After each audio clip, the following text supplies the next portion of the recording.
Hey, I'm Matt Ballmeyer, your trusted mortgage advisor here in the DFW area. Thanks for watching Matt Talks Mortgage, and on this channel, we're going to talk about anything and everything that's going to help you get prepared to purchase and refinance.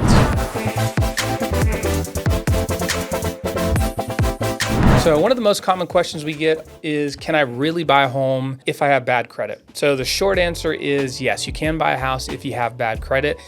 However, there are a few key things that you're going to want to know and prepare for if you do have bad credit. And so that's what we're going to talk about in this video today is how can we help bolster your overall qualification even if you have bad credit, and maybe what are a few things we could do to even help boost your credit in a very short period of time to help you get prepared. Just go ahead and start with the credit scores themselves, because this is what most people have questions on it right away. So for instance, you're going to have three of the most common loan programs out there, and that's going to be FHA loans, it's going to be conventional loans, and it's going to be VA loans. On an FHA loan, you can sometimes get approval all the way down to maybe the mid 500s with your credit score. And the FHA is also not going to penalize you as much on the interest rate because you have maybe a little bit poorer credit. Then you have conventional loans, and on conventional loans, they usually want 620 or higher. And of course, with conventional loans, the higher the credit score, usually the better the interest rate that you're going to see. And then lastly, you've got VA loans and USDA loans. Both of these are government loans. They have their own guidelines. And often, you probably want to be somewhere around 580 to 600 really to see the best possible scenario. So in short, if you're in the 5 to maybe low 600 FICO score range, there are still options for you to purchase homes here in DFW. You just need to know how to position yourself in some of the other areas other than your FICO to make sure we can get approved. So we'll start from a high level. And the secret is that most lenders don't just look at your credit score. They're going to really look at the entire story, your entire scoreboard, if you want to look at it that way. So you might have low credit, but they're also going to look at where's your debt to income ratio out. So how much is your monthly debt versus how much income are you bringing in monthly? They're going to look at, do you have monthly reserves? So after you buy the house, do you still have a little bit of a cushion in the bank? If you have maybe negative credit events, like you had a collection or a car repossession or a bankruptcy, how long ago did those events happen, and has your credit been pretty clean ever since, right? So there's some other factors that they're going to look at, and we want to check out those because those are what they consider compensating factors. So again, we may have not the best credit.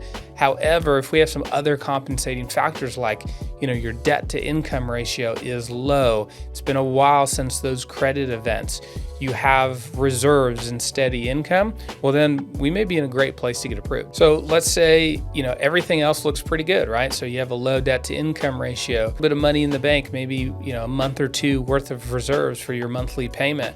There are oftentimes little tips and tricks that we can do to improve your credit score, and oftentimes in a relatively short period of time. So here's a couple things that you can do to work on credit just to make sure that we can boost that credit score if possible to help with our approval odds. So a couple things that we could do are, pay down credit cards to about 30% of whatever their limit is.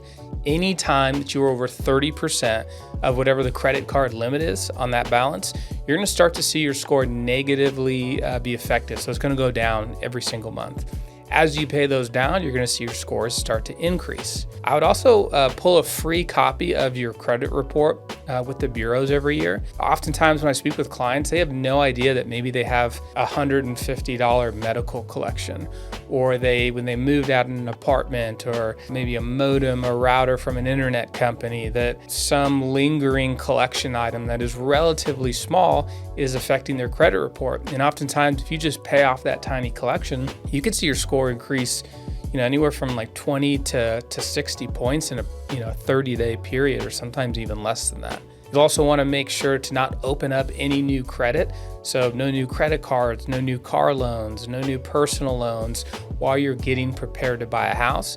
And then lastly, just show consistency. Make your payments on time. Make sure if there's anything collections, get those taken care of immediately to just clean up the overall credit report. So now that we reviewed all this information, here is how I come in and help our buyers here in the DFW area get prepared. We're going to hop on a call together and we are going to review your personal situation and find the loan program that is going to best fit your goals and where you're at right now. Then if our credit score in a place that requires, additional credit resources like credit counseling, credit disputing, credit report help, we can connect you with some resources that should be able to help you with that. And by the end of the call, you're going to have a very clear expectation of what to do next. And you're going to find out that you may be ready to purchase today. You may find out that it's only going to take maybe 1 to 3 months to take a few steps to get there. So whether it's, today, a couple of months, or even a year from now, you'll walk away with an exact game plan on what to do to help you get prepared. So if you're here in the Dallas-Fort Worth area and you've been concerned for some time that you have bad credit and that it may prevent you from buying a house, you may be a lot closer than you think. And really the first step is just a conversation. So go ahead and email me below or give my number a call. We're happy to set up a time to speak with you, put together a plan to help get you where you want to go.